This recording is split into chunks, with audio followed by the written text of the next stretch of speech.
Friends, कैसे हैं आप लोग। लॉ मेड इजी में आपका स्वागत है। दोस्तों, मैं हूं दृष्टि और आज हम कुछ इंपॉर्टेंट सेक्शन से डील करने वाले हैं सीआरपीसी में सेक्शन 30 एंड 31। उसके साथ हम कुछ सेक्शंस को रिलेट करेंगे आईपीसी से, जो एक बहुत इंपॉर्टेंट टॉपिक है और बहुत कॉम्प्लिकेटेड है, जो लोगों को इजी समझ नहीं आता है। तो अगर आपने मेरा चैनल सब्सक्राइब नहीं किया तो प्लीज़ सब्सक्राइब और लाइक दोनों कर लीजिए और फिर आराम से सुनिए। तो स्टार्ट करते हैं वीडियो।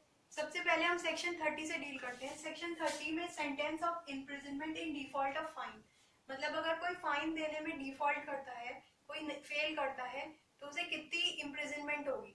याद रखिए दोस्तों, इम्प्रिजनमेंट वर्ड सीआरपीसी में कहीं डिफाइंड नहीं है, ठीक है।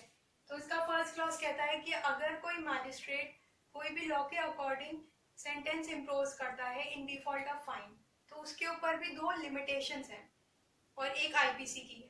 सीआरपीसी में दो लिमिटेशन दे रखी है और आईपीसी में एक दे रखी है। तो जानते हैं कौन सी है। प्रोवाइजो के रूप में दे रखी है, जैसे फर्स्ट क्लॉज में उसमें दे रखा है कि नॉट एक्सीडिंग सेक्शन 29, मतलब सेक्शन 29 से एक्सीड नहीं करेगी। कोई भी जो सेंटेंस मैजिस्ट्रेट ने इम्पोज की है वो 29 से ज्यादा नहीं होगी। फिर सेकंड क्लॉज में ये है कि 1/4 of the imprisonment of the offence of the competent magistrate, मतलब वो 1/4 से ज्यादा एक्सीड नहीं करेगी इम्प्रिजनमेंट। इसमें दो वर्ड हैं, एक तो ऑफेंस का और एक कॉम्पिटेंस।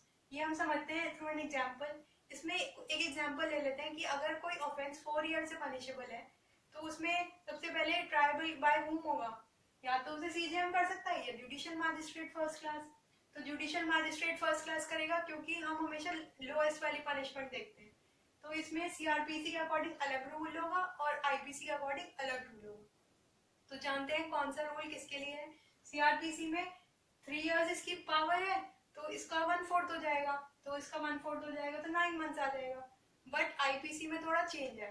आईपीसी में 65 सेक्शन में अगर डिफॉल्ट करते हैं वो फाइन देने में, अगर पनिशेबल है विद इम्प्रिजनमेंट या फिर फाइन दोनों, राइट।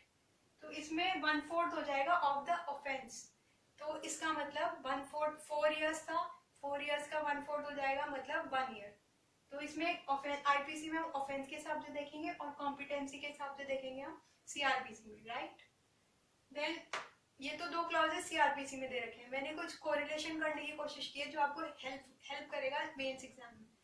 तो ये इसमें 67 से भी एक्सीड नहीं करना चाहिए, ठीक है। तो उसमें 3 क्लॉजेस दे रखी है कि अगर 50 रुपीज तक है तो आपको 2 महीने की सजा मिलेगी, अगर 50 से 100 तक है तो 4 मंथ्स की, और अगर 100 से अबव है तो 6 मंथ्स की। तो ये था सेक्शन 30। होप करते हैं आपको क्लियर होगा। अब बढ़ते हैं सेक्शन 31 की ओर। सेक्शन 31 को हम रीड करेंगे सेक्शन 71 ऑफ आईपीसी के साथ। इसमें ये दे रखा है sentence in case of several offences, मतलब एक बहुत सारे ऑफेंसेस हैं और ट्रायल एक है, तो हम कैसे डिसाइड करें कि कौन सा कॉन्जिक्यूटिव चलेगा या कौन सा कंकरेंट। मतलब कॉन्जिक्यूटिव मतलब होता है एक के बाद एक, और कंकरेंट मतलब होता है सारे ऑफेंसेस को एक साथ क्लब कर दिया जाता है और फिर लेसर जो होता है वो हायर के साथ मर्ज कर दिया जाता है और फिर उनका ट्रायल होता है। तो फर्स्ट सब क्लॉज ए में 31 के सब क्लॉज ए में यही बताने की कोशिश की गई है। एक एग्जांपल के थ्रू समझते हैं। मान लो एक ऑफेंस में एक सजा दे रखी है 3 इयर्स, ठीक है। मतलब एक ऑफेंस की सजा दे रखी है 3 इयर्स और एक की दे रखी है 1 ईयर, ठीक है। तो अगर कॉन्जिक्यूटिव है तो हम अलग अलग चलाएंगे, एक के बाद एक चलाएंगे, मतलब साइमल्टेनियसली चलाएंगे। तो कितनी होगी 3 + 1 4 इयर्स। और अगर हम उसे कॉन्करेंट चलाएंगे, मतलब सबको मर्ज कर देंगे, तो कितनी होगी 3 + 1 4 इयर्स। तो इसमें एक के बाद वो एक होगी और इसमें दोनों को क्लब कर दिया जाएगा। देन बात करते हैं सेकंड पॉइंट की, जिसमें मोड ऑफ एग्जीक्यूशन बताया, मोड ऑफ इन्फोर्समेंट बताया। इसमें दो प्रोवाइजर दे रखे हैं। इसमें दे रखा है कि नॉट मोर देन 14 इयर्स, मतलब जो ऑफेंस है आप सेंटेंस दे रहे हैं वो 14 इयर्स से ज्यादा नहीं होना चाहिए। और दूसरे में दे रखा है कि एग्रीगेट अगर किसी भी ऑफेंस का करते हैं तो वो twice of the amount of imprisonment impose by the competent magistrate, तो उससे ज्यादा नहीं होना चाहिए। तो ये बहुत अक्सर प्रीलिम्स में पूछा जाता है कि कितना एक्सीड नहीं होना चाहिए, ट्वाइस से ज्यादा एक्सीड नहीं होना चाहिए और ना 14 ईयर्स से ज्यादा एक्सीड होना चाहिए। और फिर ये डिस्क्रिप्शन भी होता है। आपने एक राम रहीम का केस सुना होगा, बहुत फेमस रहा, तो वो इसी सेक्शन के ऊपर बेस्ड है। और एक इसमें लैंडमार्क केस है Muthu Ram Lingam, MUTHURAM Lingam LINGAM versus state of Andhra Pradesh, वो भी इसी सेक्शन के ऊपर बेस्ड है, इसी सेक्शन के ऊपर बताया गया।